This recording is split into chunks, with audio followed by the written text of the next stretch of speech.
Within a world of mortals, monsters, and gods, live warriors, masters of the spear who must prosper in dark times. And some say the only way to fight back against dark times is with darker spears. Amongst these gods was Apollo, god of music and light, a youthful presence whose soul shined magical and bright. One day, Apollo slew the vicious Python of Delphi. He claimed that land as a shrine, golden and wealthy.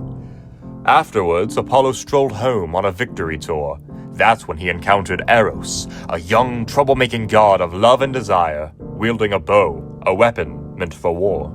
Apollo scoffed at the young lad and said, "Leave that bow to real men and stronger gods much older."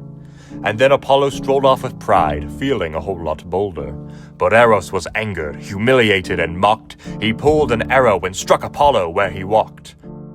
After his pain, Apollo was struck once more, but this time with an artificial love for a young and beautiful nymph named Daphne from the hollow. Eros struck her with an arrow too, but an arrow with the opposite effect. Daphne was horrified by the idea of romance and Apollo. So Apollo chased after Daphne, his love for her like a burning fire.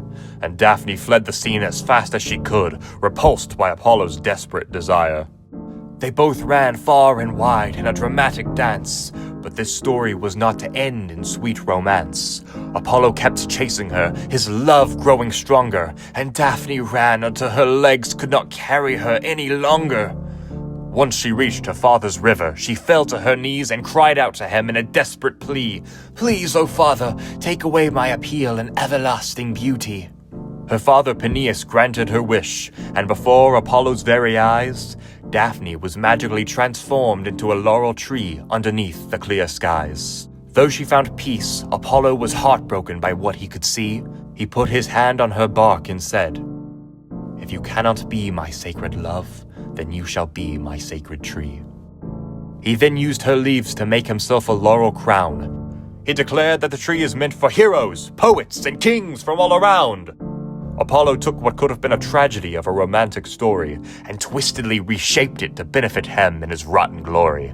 And so the sun set on the divine archer and his beloved laurel tree. And that is the tale of Apollo and Daphne.